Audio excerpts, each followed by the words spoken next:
লিকুল্লি শা'রাতিন হাসানা, যে প্রত্যেকটা পশমে বা প্রত্যেকটা লোমে আল্লাহ তাআলা এক একটা করে সওয়াব দান করবেন। অর্থাৎ প্রত্যেকটা প্রাণীর গায়ে যতটা পশম আছে তুমি ততটা নেকি পাবে। তো উট, মহিষ, গরু, ছাগল এগুলির পশম হয় একরকম, ভেড়া দুম্বার পশম হয় আর এক রকম। তো সাহাবায়ে ইকরাম ভেড়া দুম্বার গায়ে যে পশম আছে এটা পরিমাণ একটু বেশি হয়, এটার পরিমাণটা কি একটু বেশি। সাহাবায়ে ইকরাম জিজ্ঞাসা করলেন, ইয়া রাসূলুল্লাহ, পশমের কথা তো বললেন, ফাসুফ, দুম্বার ভেড়ার গায়ে যেটা আছে, আপনি তো এই গরু, মহিষ, উটের গায়ে যে লোম আছে এটার কথা বললেন, আর ওই যে এই দুম্বা এবং ভেড়ার গায়ে যেটা আছে এটার ব্যাপারে কি বলেন? আল্লাহ নবী সাল্লাল্লাহু আলাইহি ওয়াসাল্লাম বলেন, প্রত্যেকটা ওই ভেড়া দুম্বার গায়েও যে লোম আছে প্রত্যেকটা লোমের বিনিময়ে আল্লাহ তাআলা এক একটা করে সওয়াব দান করবেন। মানে এক একটা লোমের বিনিময় এরকম না বলি, বিষয়টা এরকম যে যতটা লোম আছে ততটা সওয়াব পাবে, সংখ্যা আধিক্য বোঝানোর জন্য বলছে। মূলত এটার দ্বারা এটাও উদ্দেশ্য না যে ঠিক যে কয়টা আছে ওই কয়টাই পাবে, আর ও কটা হলেও সমস্যা নেই। এখানে বেশি বোঝানো মূলত উদ্দেশ্য, বেশি বোঝানো অর্থাৎ তুমি এত নেকি পাবে যে তুমি যেমন একটা প্রাণীর গায়ের লোম তুমি যেমন সারাদিন গণনা করে শেষ করতে পারবে না, আল্লাহ তোমাকে এত সওয়াব দিবে যে সওয়াব তুমি গণনা করে শেষ করতে পারবে না। কথাটা কি বুঝতে পারছেন? এখানে সংখ্যাধিক্য বোঝানো উদ্দেশ্য মূলত। তো সাহাবায়ে ইকরাম খুশি হয়ে গেলেন এই প্রশ্নের উত্তর শুনে, আল্লাহ তাআলা এত সওয়াব দান করবেন এটা শুনে সাহাবায়ে ইকরাম খুশি হয়ে গেলেন এবং সাহাবায়ে ইকরাম কুরবানি করার নিয়ত করলেন এবং কুরবানি করলেনও। আল্লাহ নবী সাল্লাল্লাহু আলাইহি ওয়াসাল্লাম তার জীবনের প্রত্যেক বছর, অর্থাৎ সে তো নবুয়ত পাওয়ার পরে এক বিষয় আর নবুয়তের আগের এক বিষয়, আল্লাহ নবী সাল্লাল্লাহু আলাইহি ওয়াসাল্লাম প্রত্যেক বছর কুরবানি করেছেন। প্রত্যেক বছর কি করেছেন? নিজে কুরবানি করেছেন। ঈদের নামাজের পরপরই ওই ঈদগাহের ময়দানেই আল্লাহ নবী সাল্লাল্লাহু আলাইহি ওয়াসাল্লাম কুরবানি করতেন। আলহামদুলিল্লাহ নাহমাদুহু ওয়া নাস্তাঈনুহু ওয়া নাস্তাগফিরুহু ওয়া নু'মিনু বিহি ওয়া নাতাওয়াক্কালু আলাইহি ওয়া নাউযু বিল্লাহি মিন শুরুরি আনফুসিনা ওয়া মিন সাইয়্যাতি আ'মালিনা। من يهده الله فلا مضل له ومن يضلله فلا هادي له وأشهد أن لا إله إلا الله وحده لا شريك له وأشهد أن سيدنا ومولانا محمدا عبده ورسوله صلى الله عليه وعلى آله وأصحابه وبارك وسلم تسليما كثيرا أما بعد فقد قال الله سبحانه وتعالى في كلامه المجيد: أعوذ بالله من الشيطان الرجيم. بسم الله الرحمن الرحيم. لن ينال الله لحومها ولا دماؤها ولكن يناله التقوى منكم كذلك سخرها لكم لتكبروا الله على ما هداكم وبشر المحسنين. صدق الله مولانا العظيم. আমরা সকলে দুরূদ শরীফ পাঠ করি। আল্লাহুম্মা সাল্লি আলা মুহাম্মাদ وعلى آل محمد كما صليت على إبراهيم وعلى آل إبراهيم إنك حميد مجيد. اللهم بارك على محمد وعلى آل محمد كما باركت على إبراهيم وعلى إبراهيم إنك حميد مجيد। মুহতারাম হাজিরিন, আল্লাহ তাআলার দরবারে লাখ কোটি শুকরিয়া যে আল্লাহ তাআলা আমাদেরকে যাবতীয় জরুরত থেকে ফারেক করে মসজিদে আসার তৌফিক দান করেছেন। সে আল্লাহ তাআলার দরবারে আমরা শুকরিয়া আদায় করি, আলহামদুলিল্লাহ। বিশ্বনবী সাল্লাল্লাহু আলাইহি ওয়াসাল্লাম সাহাবীদেরকে বললেন যে তোমরা কুরবানি করো। সাহাবা ইকরাম প্রশ্ন করলেন, ফামা লানা ফিহা ইয়া রাসূলুল্লাহ, যে এই কুরবানি আমরা যে করব, কুরবানি করলে আমাদের লাভটা কি? আমরা টাকা পয়সা খরচ করে কষ্ট করে একটা পশু জবাই করব আল্লাহর নামে, তো এই জবাই করলে আমাদের লাভ কি হবে? নামাজ পড়ি তার লাভ আছে, রোজা রাখি তারও লাভ আছে, ওয়াজ করি সেটার জন্য আমাদের কিছু লাভ আছে। প্রত্যেকটা নেক আমলে আল্লাহ তাআলা আমাদেরকে সওয়াব দান করেন, কিন্তু এই কুরবানিতে আমাদেরকে আল্লাহ তাআলা কি দিবেন?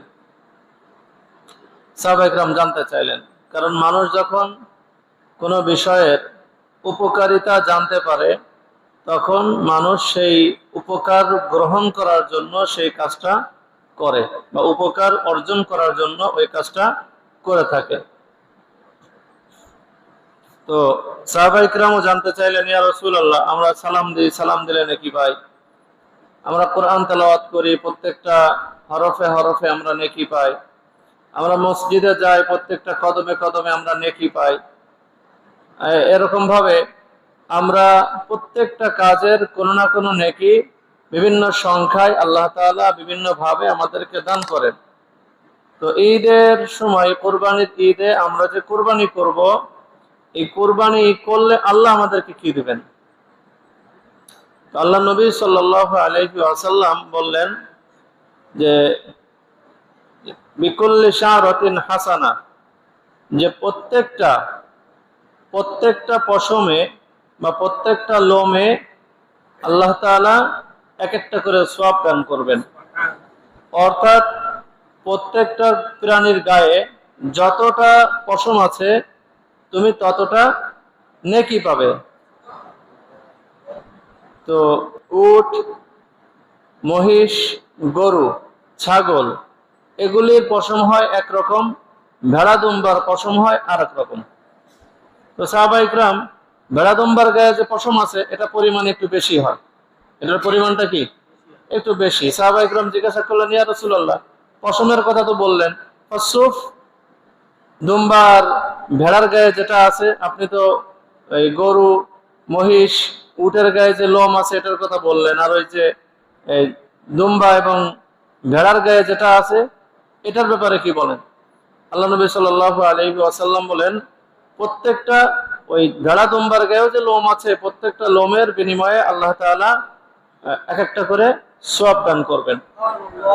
মানে এক একটা লোমের বিনিময় এরকম না বলি, বিষয়টা এরকম যে যতটা লোম আছে ততটা সওয়াব পাবে।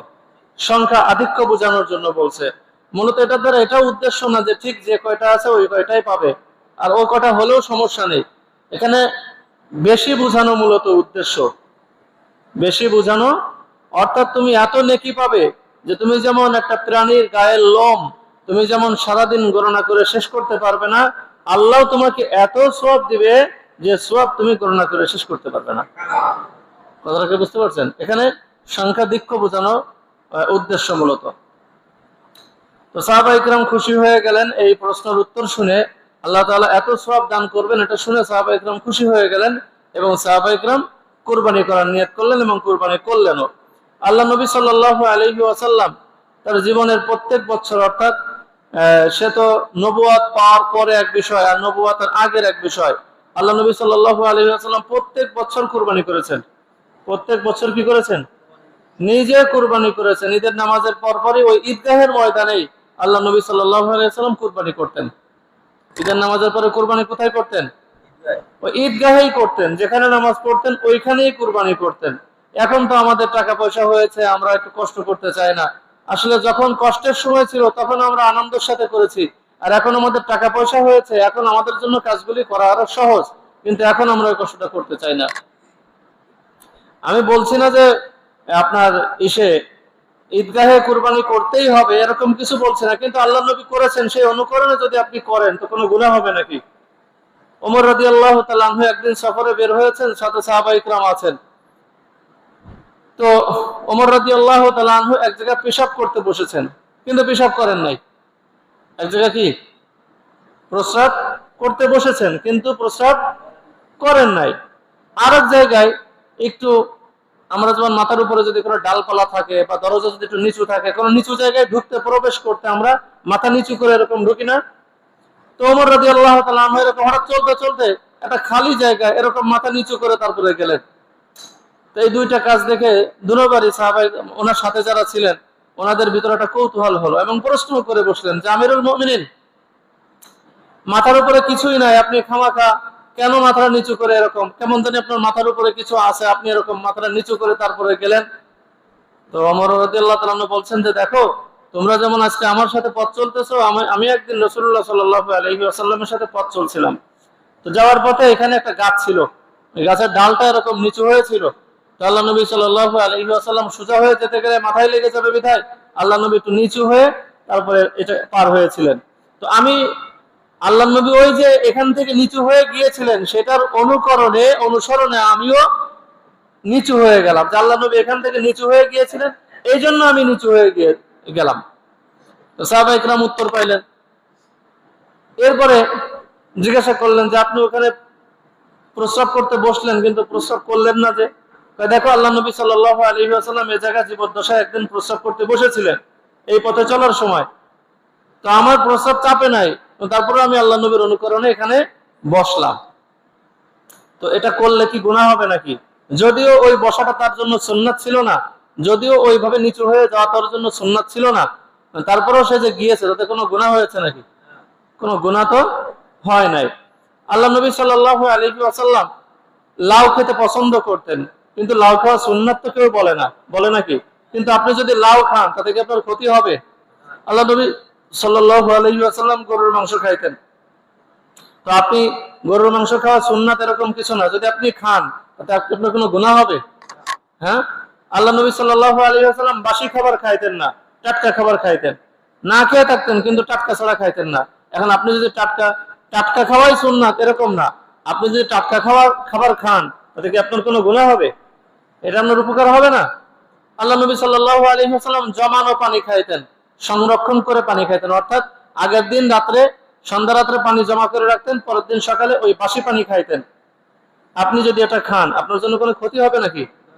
এটা আপনার জন্য উপকার। আপনি প্লাস্টিকের বোতলে, কাচের বোতলে বা আপনি অন্য যত স্টিল মিস্টিল যাই বলেন না কেন সব কিছুতে পানি খাবেন, আর মাটির পাত্রে পানি আগের দিন রাত্রে জমাই আপনি পানি খাবেন, ওই সব পানি আর এই পানি কোনোদিন এক হবে না। এই মাটির পাত্রে আপনি যে পানিটা জমাই খাইলেন না, এই পানির উপকারিতা আর ওই সব পানির উপকারিতা কোনোদিন এক হবে না। এই মাটির পাত্রে যে আপনি যে পানিটা জমাই খাইলেন এটা উপকারিতা বেশি। তো এটাকে তো সুন্নাত বলছে না, কিন্তু যদি আপনি খান তাতে কি আপনার কোনো অপরাধ হবে, গুনাহ হবে? আপনি উপকৃত হবেন। তো অনুরূপ ভাবে আল্লাহ নবী সাল্লাল্লাহু আলাইহি ওয়াসাল্লাম তিনি কুরবানির দিনে ঈদের নামাজের পরে ওই ঈদগাহতেই কুরবানি করেছেন, এটাকে উত্তম বলা হয়েছে। ওই ঈদগাহতেই পশু জবাই করেছেন, ওই ঈদগাহতে কি করছেন? পশু জবাই করছেন। তো আমাদের ছোটবেলায় দেখা গিয়েছে যে আমরা সবাই এক জায়গায় কুরবানি করছি, এক জায়গায় কুরবানি করে হয় কোনো মাদ্রাসায়, না হয় কোনো মসজিদের আঙ্গিনায় অথবা কোনো ঈদগাহে, অর্থাৎ ঈদগাহ নিকট মানে ঈদগাহকে কেন্দ্র করে আমরা একই জায়গায় কি করছি? কুরবানি করেছি। আগে তো মানুষ বেশিরভাগ মানুষ ভাগে কুরবানি করতো। তো এখনো আপনি যদি ওটা বজায় রাখতে পারেন যে আমি সবাই এক জায়গায় কুরবানি করব, এক জায়গায় কুরবানি করে আমরা ওখানে সমাজের যে মাংস ওখানে রেখে আসব, আর বাকি 2 ভাগ আমরা বাড়িতে নিয়ে আসব, এরকম যদি করে তাতে কোনো ক্ষতি নাই। বর্তমান যুগে এটাও সহজ, কঠিন কিছু না। আগে ভ্যান ছিল না, যাতায়াত ব্যবস্থা ভালো ছিল না, মাথায় করে বইতে হইতো, তারপরেও মানুষ করতো, আনন্দ পাইতো। একই জায়গা করে, এই তোর কত কষ্ট হয়েছে রে, তোর কেমন কি কষ্ট হয়েছে, একজন আরেকজনকে সহযোগিতা করতো। আর এখন ওটা না থাকাতে প্রত্যেকে যার যার বাড়ি ঢোকানোতে সমস্যা হয়েছে কি, ওই সহযোগী লোক পাওয়া যায় না, আনন্দটা কিছুটা কম হয়ে গেছে। মানে যার যার ব্যক্তি কেন্দ্রিক, কেমন যেন একটা পার্সোনালি একটা ব্যক্তি কেন্দ্রিক, মানে ঈদটা সংকোচ, মানে একটু ছোট হয়ে গেছে ঈদের আনন্দটা। আর আগে এক জায়গা হওয়াতে ঈদের আনন্দটা বেশি ছিল। আপনি একটু চিন্তা করে দেখেন, প্রত্যেকেই যার যার জায়গা থেকে একটু চিন্তা করে দেখেন যে এক জায়গায় সকালে কোরবানি করাতে ওর একটা মজা ছিল আলাদা, ওটার একটা আনন্দ আরো ব্যাপক ছিল। এখন আপনার বাড়ির ভিতরে আপনি কোরবানি করবেন, 50 মণ মাংস হইলেও তো ওই শুধু বাড়ির ভিতরেই, বুঝে আসে নাই। আর আগে একসাথে সবাই মাঠের ভিতরে কোরবানি করল, এগুলো আমাদের দেখা আর কি। আপনাদের এখানে ছোট খেলায় কি রীতিনীতি ছিল আমার জানা নাই, কিন্তু আমাদের অঞ্চলে এখনো কিছু কিছু জায়গায় আছে। তো এটা আলাদা একটা আনন্দ দেয়, এতে মানুষের ভিতরে কি আলাদা একটা আনন্দ উপভোগ করে মানুষের মাধ্যমে। তো ঈদের নামাজের পরে আল্লাহ নবী সাল্লাল্লাহু আলাইহি ওয়াসাল্লাম নিজ হাতে কুরবানির পশু কি করতেন, জবাই করতেন, সাহাবায়ে কেরামও করতেন। তো আল্লাহ নবী সাল্লাল্লাহু আলাইহি ওয়াসাল্লাম যেবার ইন্তেকাল করেন, ওই বছর আল্লাহ নবী সাল্লাল্লাহু আলাইহি ওয়াসাল্লাম তার 63 বছরের জন্য 63টাই কুরবানি করেন। 63 বছরের জন্য কয়টা কুরবানি করেন? 63টাই কুরবানি করেন। মানে প্রত্যেক বছরের জন্য এক একটা প্রাণী আল্লাহ নবী সাল্লাল্লাহু আলাইহি ওয়াসাল্লাম নিজ হাতেই কি করেন, কুরবানি করেন। তো কুরবানির অধিক ফজিলত আল্লাহ নবী সাল্লাল্লাহু আলাইহি ওয়াসাল্লাম বলেছেন, কুরবানির দিনে আল্লাহর নিকটে কুরবানির পশুর রক্ত প্রবাহিত করার থেকে অধিক প্রিয় আর কোন বস্তু আল্লাহর কাছে ওই দিন নাই। ওই দিনের মামিন আমালিন, যে কুরবানির দিনে যত আমল মানুষ করে, আহাব্বু ইলাল্লাহি মিন ইহরাকিদ দামি, যে রক্ত প্রবাহিত করার থেকে অধিক পছন্দনীয় আর কোন ইবাদত নাই। কুরবানির দিনে কুরবানির পশুর রক্ত প্রবাহিত করার থেকে অধিক পছন্দনীয় আর কোন আমল ওই দিনে নাই আল্লাহর কাছে। মানে আল্লাহর কাছে ওই দিন সবচেয়ে প্রিয় হলো কুরবানির পশুর রক্ত প্রবাহিত করা, মানে জবাই করা। কুরবানির পশু কুরবানির নিয়তে কি করা, জবাই করাটাই আল্লাহর কাছে সবচেয়ে বেশি পছন্দনীয়। কথাটা কি বুঝতে পারছেন? তো আল্লাহ তাআলা, আল্লাহ নবী সাল্লাল্লাহু আলাইহি ওয়াসাল্লাম নিজে নিজের প্রত্যেক বছরের জন্য কুরবানি করেছেন। এবং এছাড়াও, এটা তো শেষ বছর, আর এছাড়াও প্রত্যেক বছরই আল্লাহ নবী সাল্লাল্লাহু আলাইহি ওয়াসাল্লাম নিজে হাতে কুরবানি করতেন। তো এই জন্য আমরাও কুরবানি করব। আমরাও কি করব? কুরবানি প্রত্যেকেই করার চেষ্টা করব। সংক্ষিপ্ত কিছু মাসআলা আলোচনা করব আজকে। যে কুরবানি প্রথমত কার উপরে ওয়াজিব, আগেও বলেছি আবারও বলছি যে কুরবানি কার কার উপরে ওয়াজিব। কুরবানি ওয়াজিব হলো ওই সমস্ত ব্যক্তিদের উপরে কুরবানি ওয়াজিব হয় যারা ঈদের দিন সুবহে সাদিক থেকে নিয়ে, মানে 10ই জিলহজের সুবহে সাদিক থেকে নিয়ে 12ই জিলহজের সূর্য ডোবার মধ্যবর্তী সময়ে, বা 12ই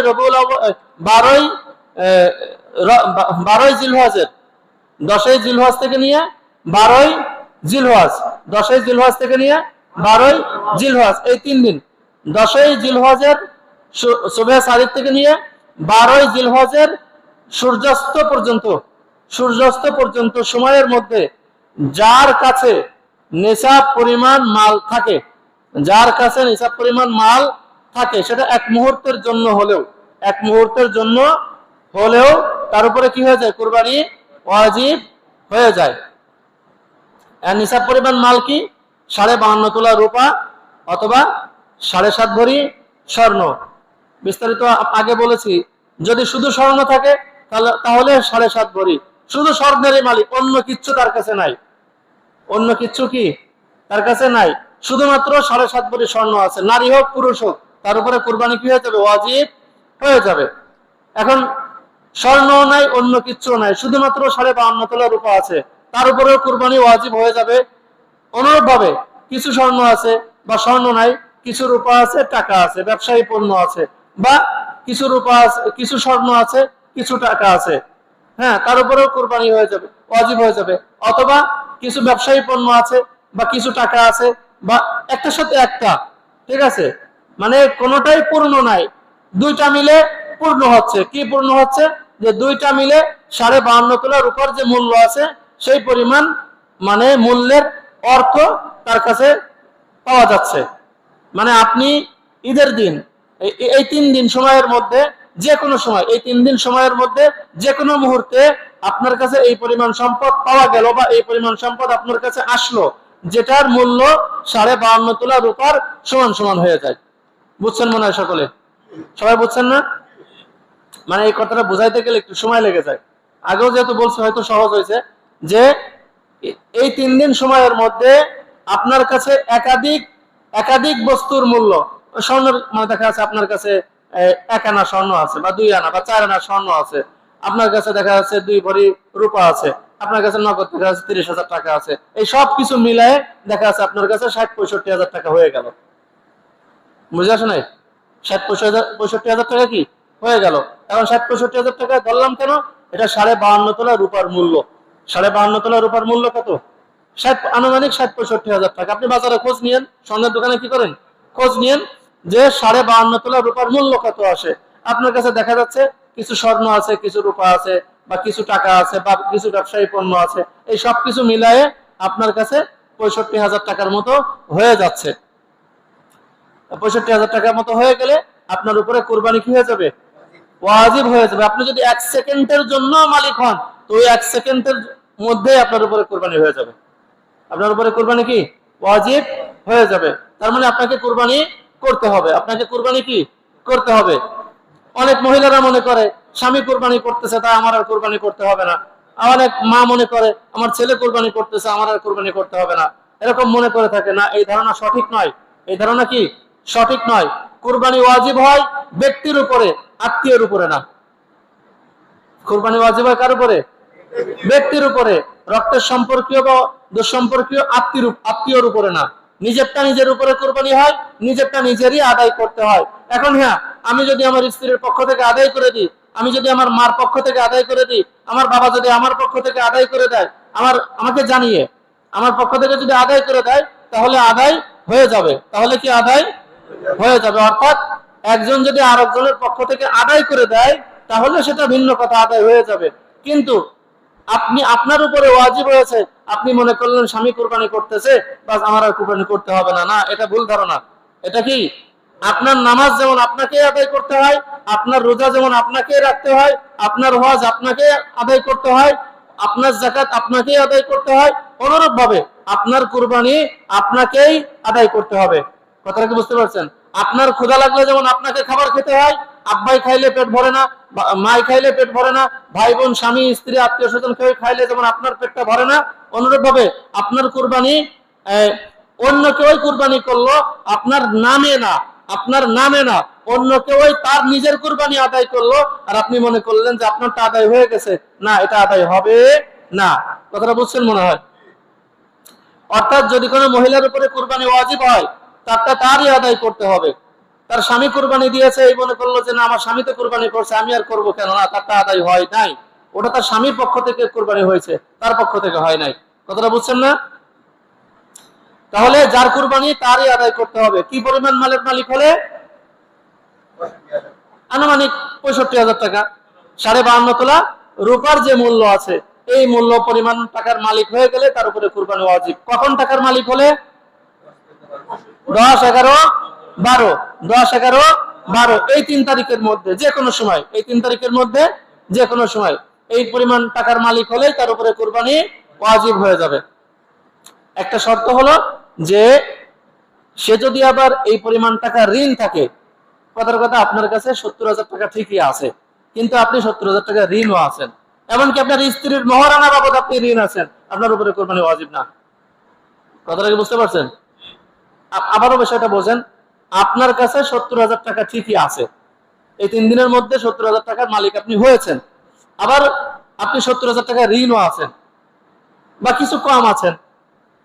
ঋণ পরিশোধ করে দেখা যাচ্ছে আপনার কাছে নিসাব পরিমাণ টাকা থাকে না। ঋণ পরিশোধ করার পরে কি আপনার কাছে নিসাব পরিমাণ টাকা কি থাকে না?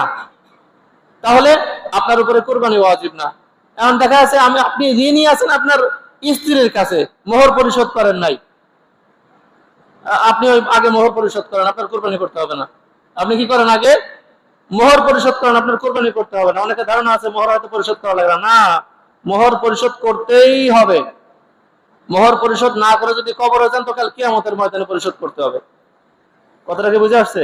অনেকে বলে আমারে চাও না মোহর চাও, স্ত্রী নতুন আইছে আপনার ঘরে, সে লজ্জায় কি করবে, আপনারাই চাই, বুঝে আসে নাই, আপনারাই চাই তাই তো কইব, তাই কয় না? আপনারা তো ভালো মানুষ, এই কাজ আপনারা কেউ করেন নাই, আগেরকার মানুষ করতো, বুঝতে পারছেন? যে কইতো বাসার রাত্রে কইতো যে আমারে চাও না তুমি মোহর চাও, আমার মানে তো তোমার, তা আপনি হারা দিয়ে কন যে হ্যাঁ তোমার টাকা মানে তো আমার, সেই কথাটা কন না কেন? মানে নেওয়ার বেলা, মানে নেওয়ার বেলায় নেনো নেনো, আর দেওয়ার বেলায় নো নো, বুঝে আসে না? তো আপনি যখন বলতেছেন যে আরে আমার টাকা মানেই তো তোমার টাকা, তা আপনি তারে দিয়ে বলেন যে হ্যাঁ তোমার টাকা মানেই আমার টাকা, এটা তো বলেন না। তো স্ত্রী যদি লজ্জায় পড়ে বলে যে না দেওয়া লাগবে না, তো কাল কিয়ামতের ময়দানে দিতে হবে। লা ইয়াহিল্লু মালু ইমরিইন মুসলিমিন ইল্লা বিতিবি নাফসিহি, কোন ব্যক্তির অর্থ, কোন ব্যক্তির সম্পদ অপর ব্যক্তির জন্য ততক্ষণ পর্যন্ত হালাল হয় না যতক্ষণ পর্যন্ত সে সন্তুষ্ট চিত্তে না দেয়।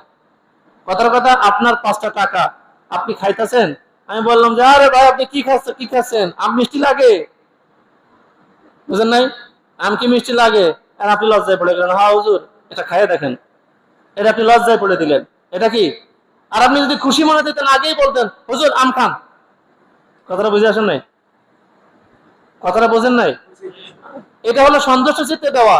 আর একটা হলো কি, আমি কইলাম কি ভাই আম খাচ্ছেন মিষ্টি লাগে, কাছে তো আপনার ভালোই আম হয়েছে, হুজুর দাঁড়ান দাঁড়ান দাঁড়ান, ফার্স্ট আম নিয়ে যান, এটা কি লজ্জায় পড়ে দেওয়া? এটা কি?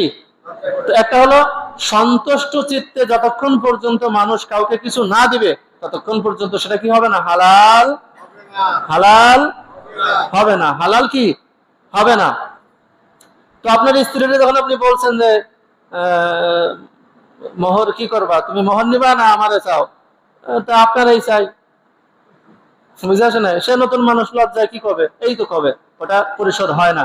হ্যাঁ, আপনার স্ত্রী আপনার সারা জীবন আপনার সাথে চলাফেরা করে আপনার পরে খুব সন্তুষ্ট, আর সে দেখতেছে যে না আপনি আসলে দিতে পারবেন না, হ্যাঁ, সে যদি এখন বলে, স্বেচ্ছায় যদি বলে আব্দুল্লাহ বাবা আসলে আপনার মতো একটা স্বামী তো আমি বুঝতে পারি না যে আপনি তো ভালো মানুষ, আপনার মতো দিনদার আল্লাহওয়ালা মানুষ এবং সচ্চরিত্র একটা মানুষ পেয়ে আমি খুব খুশি, তো আপনার মোহর দেওয়া লাগবে না, আমি স্বেচ্ছায় সন্তুষ্ট মনে আপনার মোহর মাফ করে দিলাম। হ্যাঁ এটা ঠিক আছে, এটা কি ঠিক আছে?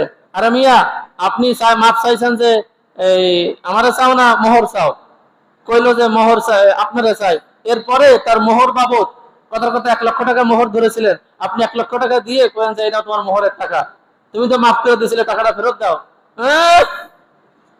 কয়ে বইব, সাথে সাথে কি দিয়ে দেখেন, দিয়ে দেখেন। সেরকম মাসলার সম্মুখীন বহু হয়েছি।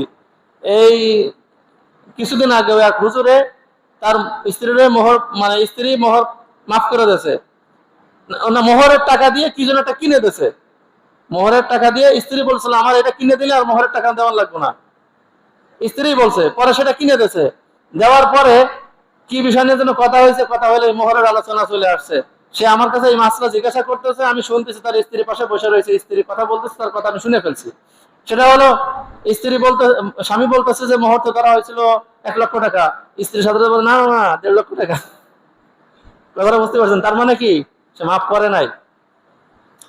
তো এরকম মহিলারা তাদেরটা কখনোই কি, এটা তাদের খারাপ বর্ণনা করতেছে না, তাদের প্রাপ্য আপনি কেন দিবেন না, প্রাপ্য দিয়ে দিবেন। ওই মোহরের টাকা সে খাক, সাবাই খাক না, মানুষকে দিয়ে দিক না, ছিঁড়ে ফেলাক না, আগুনে পোড়ায় ফেলাক, যা মনে চায় তাই করুক, এটা আপনার দেখার বিষয় না। এটা কি আপনার, এটা আপনার দেখার বিষয় না, এটা তার, সে যা মনে চায় তাই করতে পারে। যাই হোক, তো তারটা তাকে পরিশোধ করতে হবে। তো মহিলাদের যে স্বর্ণ থাকে, মহিলারা তাদের যে টাকা থাকে, এটা তাদের উপরেই কুরবানি ওয়াজিব হয়, যারটা তার উপরে কি হবে, কুরবানি ওয়াজিব হবে, এবং তারটা তাকেই আদায় করতে হবে। হ্যাঁ, একজনটা যদি আরেকজন আদায় করে দেয়, তাকে জানিয়ে তার অনুমতি সাপেক্ষে, তাহলে তারটা আদায় হয়ে যাবে। এখন কুরবানি যদি নাবালেগের উপরে কুরবানি ওয়াজিব হয় না, নাবালেগের উপরে কুরবানি ওয়াজিব হয় না, পাগলের উপরে কুরবানি ওয়াজিব হয় না, মুসাফির ব্যক্তি সফরে থাকা অবস্থায় তার উপরে কুরবানি ওয়াজিব হয় না। কথার কথা, আপনি ঈদের আগে গিয়েছেন বেড়াইতে, কোথাও ঘুরতে গিয়েছেন, তো সেটা বাড়ি থেকে আপনার সরি 72 কিলোমিটার দূরে, সরি মাপ 72 কিলোমিটার দূরে আপনি গিয়েছেন, 15 দিন সময়ের কম সময় থাকার নিয়তে আপনি গিয়েছেন, কথা কথা 10 দিন 14 দিন থাকার নিয়তে গিয়েছেন, তো আপনি এখন মুসাফির, তো এর মধ্যে ঈদ চলে আসছে, আপনার উপরে কুরবানি কি হবে না? ওয়াজিব হবে না। আপনি দেখা যাচ্ছে ঈদের দিন বাড়ি চলে আসছেন বা ঈদের পরের দিন বাড়ি চলে আসছেন, এবার আপনার উপরে কুরবানি ওয়াজিব হয়ে গেল, কারণ এখন তো আপনার মুসাফির নাই, এখন আপনি কি নাই? মুসাফির নাই। তো মুসাফির সফরে থাকা অবস্থায় তার উপরে কুরবানি ওয়াজিব হয় না। যখন সে বাড়িতে আসে, যদি ওই কুরবানি 3 দিনের ভিতরে বাড়িতে আসে, তাহলে তার উপরে কুরবানি ওয়াজিব হয়ে যায়, যদি সে সম্পদশালী হয়। এবার কুরবানি করবে কখন? কুরবানি করবে এই 3 দিনের ভিতরে। 10 তারিখ সর্বোত্তম, 10 তারিখে কুরবানি করবে, না পারলে কোনো কারণবশত না পারলে 11 তারিখে কুরবানি করবে, কোনো কারণবশত না পারলে 12 তারিখে কুরবানি করবে। তবে সর্বোত্তম হলো 10 তারিখেই করা, তারপরে না পারলে 11 তারিখে উত্তম, তারপরে না পারলে তো 12 তারিখেই। বুঝাচ্ছেন না? প্রথম দিন কুরবানি করা সর্বোত্তম। তাহলে কুরবানি ওয়াজিব হয় এই 3 দিনে, কুরবানি করাও ওয়াজিব এই 3 দিনে। কুরবানি করা কি ওয়াজিব এই 3 দিনে। ঈদের নামাজের আগে কুরবানি করলে কুরবানি হবে না, ঈদের নামাজের আগে কুরবানি করলে কুরবানি হবে না। এখন কুরবানি দিবে কোন কোন পশু? কুরবানি দিবে কোন কোন পশু দ্বারা? 1 নম্বরে উট দ্বারা। কিসের দ্বারা? উট। উট উট উটনি, উট উটনি মানে নারী পুরুষ, উট উটনি দুটোটা দ্বারা কুরবানি করা যাবে। গরু, বলদ, ষাঁড়, আবাল, যে যে নামে ডাকে আর কি, গাভী, বুঝাস নাই, দুধ দেওয়া গরু, ষাঁড় গরু, আর একটা আছে দামড়া, দামড়া গরু আছে না, ওটা কি আপনাকে এদিকে? না না, ষাঁড় আর দামড়া এক না, আবাল। হ্যাঁ, ওই দামড়ার একটা আবাল, বুঝতে পারছেন? গাভী, বকনা, ওই যে মেয়ে বাছুর যেটা বাচ্চা দেয়, মেয়ে বাছুর বাচ্চা দেওয়ার মানে মেয়ে গরু বাচ্চা দেওয়ার কথা ছিল কিন্তু বাচ্চা দেয় না, এরকম আছে না? দাইমো, ওরে দাইমো গরু কয়, দাইমো। আপনাদের দিকে কি বলে? দাইমো বলে না? দাইমো গরু। অর্থাৎ গরুর জাত যা আছে, কথা বুঝেন, গরুর জাত যা আছে, গরুর জাত যা আছে এটা দ্বারাও কুরবানি করা যাবে। তবে গৃহপালিত হতে হবে। কি হতে হবে? গৃহপালিত হতে হবে। বন্য গরু, বন্য উট, বন্য ছাগল, বন্য কি দুম্বা, বন্য ভেড়া দিয়ে কুরবানি হবে না। সব কি হতে হবে? গৃহপালিত হতে হবে, গৃহপালিত হতে হবে। তাহলে উটের জাত যা আছে গৃহপালিত, মহিষের জাত যা আছে গৃহপালিত, গরুর জাত যা আছে গৃহপালিত, ছাগলের জাত যা আছে, পাঠাও কুরবানি দেওয়া যাবে।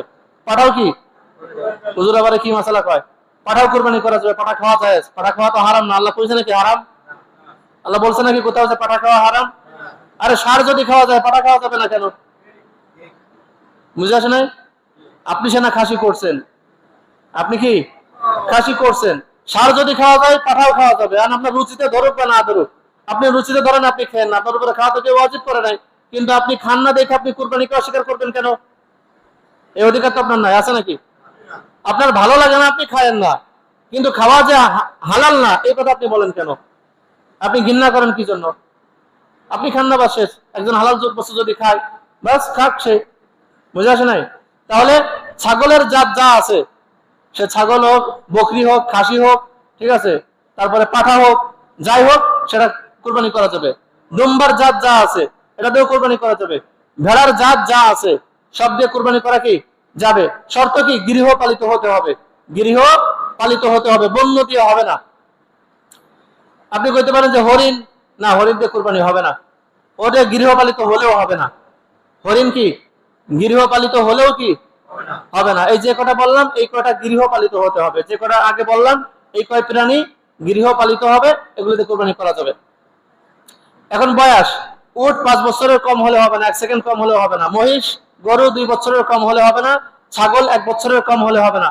ভেড়া, দুম্বা 1 বছর হতে হবে, 1 বছর বয়স হলে কুরবানি করতে হবে। 1 বছরের কম, যদি 1 বছরের কমে কথা 6 মাস বয়সে সে এত বড় হয়ে গেছে, ভেড়া দুম্বা 6 মাস বয়সে এত বড় হয়ে গেছে যে ওরা যদি 1 বছরের ভেড়া দুম্বার ভিতরে ছেড়ে দেওয়া হয় তো সমান সমান দেখা যায়। আছে না কিছু মানুষের এরকম গ্রোথ আছে না বড়, কিছু প্রাণীর এরকম দেখা যায় গ্রোথ বড়, গ্রোথ ভালো, স্বাস্থ্য খুব ভালো, বয়স কম কিন্তু বড় হয়ে গেছে, হয় না? আর 10 বছরের বাচ্চাটা দাঁড়াইছে, 7 বছরের বাচ্চাটা দাঁড়াইছে, 7 বছরের মনে হয় বড়, আছে না এরকম মানুষ? তো প্রাণীর মধ্যেও এরকম আছে। তো 6 মাসের ছাগলের বা 6 মাসের ভেড়া দুম্বা যদি এত বড় মনে হয় যে 1 বছরের পালের ভিতরে ছেড়ে দিলে মনে হয় সমান সমান, পার্থক্য করা যায় না, তো এরকম 6 মাস বয়সের ভেড়া দুম্বা দিয়ে কুরবানি করা যাবে। এখন ভেড়া দুম্বা এই আমরা যে প্রাণী ক্রয় করব, ক্রয় করার ক্ষেত্রে আমরা এই বিষয়গুলি অবশ্যই লক্ষ্য রাখবো, অবশ্যই কি লক্ষ্য রাখবো। এরপরে কিছু নিখুঁত আমরা চেষ্টা করব নিখুঁত প্রাণী কেনা, কি নিখুঁত প্রাণী কেনা, নিখুঁত প্রাণী কেনার চেষ্টা করব। যদি কখনো আমরা দোষ ত্রুটি যুক্ত কোনো প্রাণী কিনি সেক্ষেত্রে লক্ষ্য রাখতে হবে আমাদের, যদি জন্ম থেকে শিং না থাকে তাতে কোনো সমস্যা নেই, শিং যদি ভাঙ্গাও থাকে তাতে সমস্যা নেই, কিন্তু শিং যদি উপড়ে যায়, শিং যদি কি একেবারে গোড়ার থেকে উঠে গেছে, এরকম গরু দ্বারা কুরবানি, এরকম প্রাণী দ্বারা কুরবানি করা যাবে না। লেজ ছোট কিন্তু সম্পূর্ণ আছে তাতে সমস্যা নেই, কিন্তু লেজ যদি কাটা হয় 3 ভাগের 2 ভাগের 1 ভাগ যদি কাটা হয় সেটাতে কুরবানি করা যাবে না। কান ওরকম যদি একেবারে নাই এটাতে কুরবানি করা যাবে না। কান আছে ছোট সমস্যা নেই, কিন্তু কান যদি কাটা হয় ওই 3 ভাগের 1 ভাগ, এই 2 ভাগের 1 ভাগ কাটা হলে চলবে না। অনুরূপভাবে দাঁত, অধিকাংশ দাঁত যদি পড়ে যায় ওটাতে কুরবানি চলবে না, অধিকাংশ দাঁত যদি পড়ে যায় ওটাতে কুরবানি চলবে না। যদি চোখে 2 চোখ দৃষ্টি কম হয়ে গেছে, মানে অর্ধেক দৃষ্টি চলে গেছে, অথবা 1 চোখের, গরুর যে চোখের দৃষ্টিশক্তি থাকার কথা তার অর্ধেক, মানে একটা চোখের, একটা হলো দুনো চোখেই দৃষ্টি কম হয়ে গেছে, যে পরিমাণ থাকার কথা দৃষ্টি সেই পরিমাণ থেকে অর্ধেক পরিমাণ দৃষ্টিশক্তি হারাই গেছে, ওটাতে চলবে না। 1 চোখ ভালো আছে, আর 1 চোখের শক্তি কমে গেছে, দৃষ্টিশক্তি কমে গেছে, যে পরিমাণ থাকার কথা তার অর্ধেক কমে গেছে, এটা দিয়েও কুরবানি চলবে না। এরপরে কুরবানির পশু দেখা যাচ্ছে যে 3 পা ভালো আছে, 3 পা কি ভালো আছে, 1 পা খারাপ, মানে ওই পার উপরে ভর করে চলতে পারে না, অথবা ভর করতে পারে মানে এতটা ভর, মানে ওই পায়ে কোন রকম করতে পারে কিন্তু ওটাই কোনো শক্তি প্রয়োগ করতে পারে না, একটা পা, তাহলে ওটা দিয়েও কুরবানি কি চলবে না।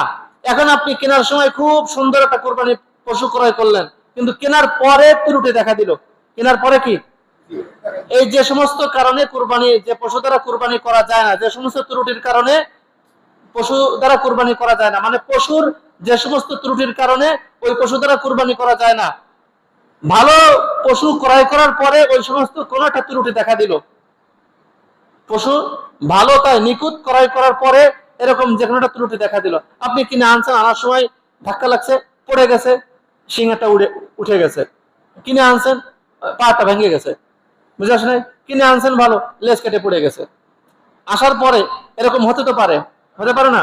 যদি ভালো গরু ভালো পশু ক্রয় করার পরে যে সমস্ত ত্রুটির কারণে কুরবানি করা যায় না এরকম কোন ত্রুটি দেখা দেয় তাহলে ওই পশু দ্বারা কুরবানি করতে পারবে না। তবে যদি ব্যক্তি গরিব হয়, মানে গরিব মানে যার উপরে কুরবানি ওয়াজিব না এমন ব্যক্তি যদি হয় সে দিবে, সে কি ওটা দ্বারাই দিবে।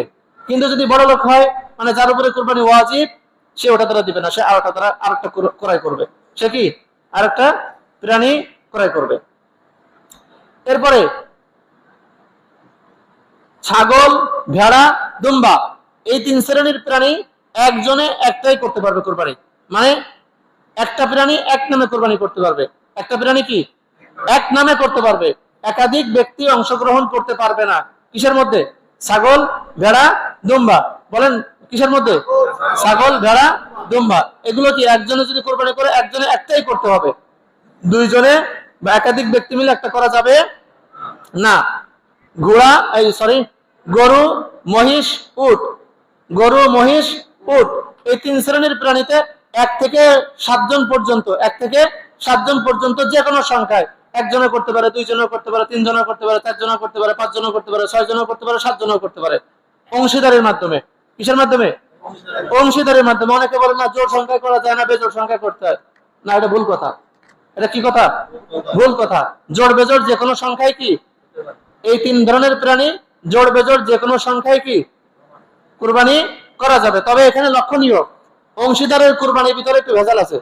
অংশীদারিত্বের মাধ্যমে কুরবানি করতে গেলে ভেজালটা হলো যে সকলের নিয়ত ঠিক থাকতে হবে। সকলের নিয়ত কি থাকতে হবে? ঠিক থাকতে হবে। কি নিয়ত? যে আমি আল্লাহকে সন্তুষ্ট করার জন্য কুরবানি দিচ্ছি। মাংস খাওয়ার নিয়ত থাকলে হবে না, বা সমাজের লোক কি বলবে এই সমস্ত নিয়ত থাকলে হবে না। মানে আল্লাহ ব্যতীত, আল্লাহর সন্তুষ্টি ব্যতীত অন্য কোনো নিয়তে যদি একজন ওর ভিতরে থাকে তো কারো কুরবানি হবে না। কথাটা বুঝে আসে নাই?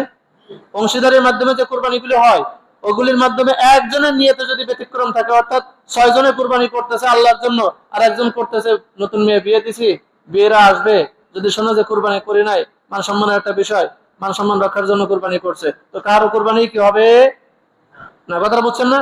এই জন্য ছাগল হলেও একা দেওয়াই ভালো। ছাগল হলেও কি একা দেওয়াই ভালো। অংশীদারিত্বের কুরবানির মধ্যে সকলের অর্থ, এমনি তো সকলের অর্থ হালাল হতেই হবে, কিন্তু অংশীদারের মধ্যে বিশেষ করে বলার কারণ হলো 6 জনের অর্থ ভালো, একজনের অর্থ হারাম। 6 জনের অর্থ কি হালাল, একজনের অর্থ কি হারাম, তো কারো কুরবানি হবে না। কারো কুরবানি কি হবে না। এই জন্য ওই একা দেওয়াই কি ভালো, ভেজাল মুক্ত। একা দেওয়াই কি ভেজাল মুক্ত। টাকা থাকলে গরু গোশত কিনে খান, ছাগল দেন, বুঝে আসে নাই? ছাগল কুরবানি করেন, পরে টাকা দিয়ে গরু গোশত কিনে খায়, কোনো সমস্যা নেই। এরপরে অংশীদারি যারা কুরবানি করবে, অংশীদারিত্বের মাধ্যমে প্রত্যেক অংশীদারের অংশ সমান হতে হবে। প্রত্যেক অংশীদারের অংশ কি হতে হবে?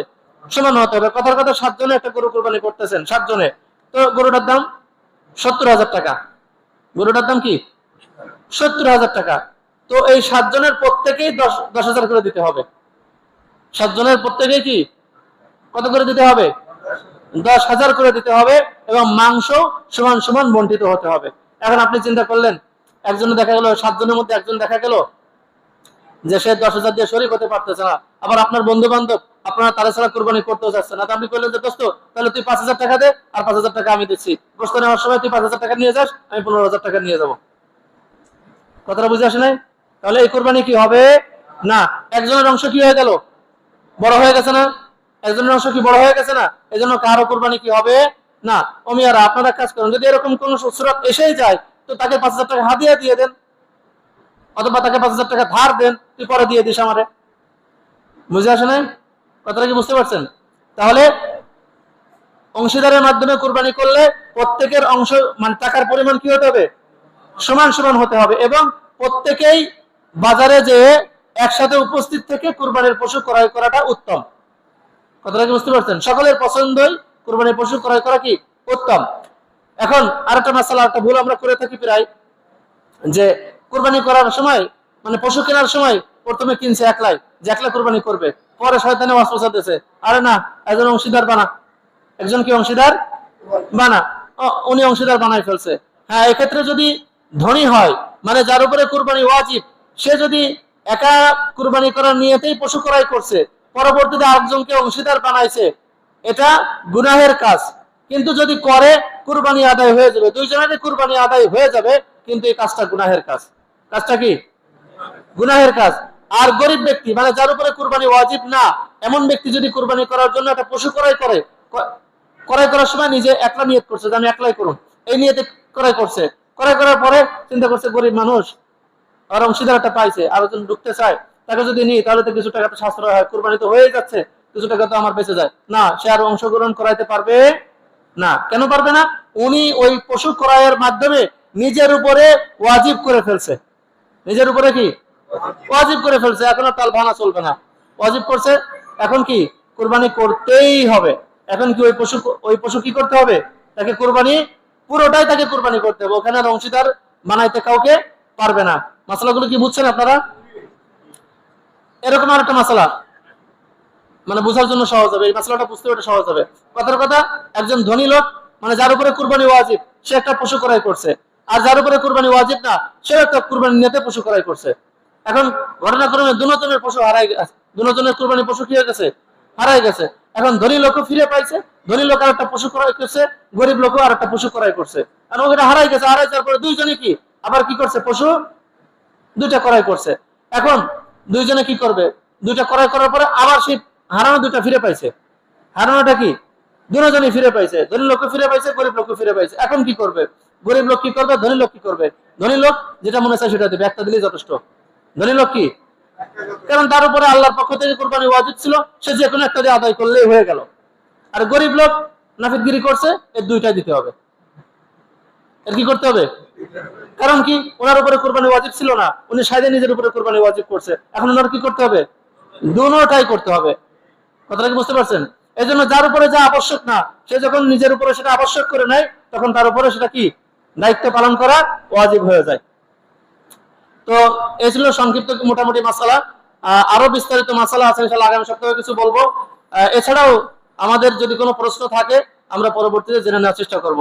কারণ বিষয়টা হলো কি, আপনি কুরবানি করছেন আপনার অর্থ খরচ করে, আপনি যদি আন্তরিকতার সাথে কুরবানি না করেন, সেটা আল্লাহর কাছে কবুল হয় না। সেটা কি হয় না? আল্লাহর কাছে কবুল হবে না। এই জন্য কুরবানি করবেন আপনার যাবতীয় বিষয়গুলি সুন্দরভাবে জেনে শুনে, আপনি সুন্দরভাবে আল্লাহকে সন্তুষ্ট করার নিয়তে আন্তরিকতার সাথে, মহাব্বতের সাথে, ভালোবাসার সাথে আপনি কুরবানি করবেন। তাহলে আশা করা যায় আপনার এই কুরবানি আল্লাহ কবুল করবে এবং সেটার মাধ্যমে আপনি পরকালে উপকৃত হবেন। আল্লাহ তাআলা আমাদেরকে তাওফিক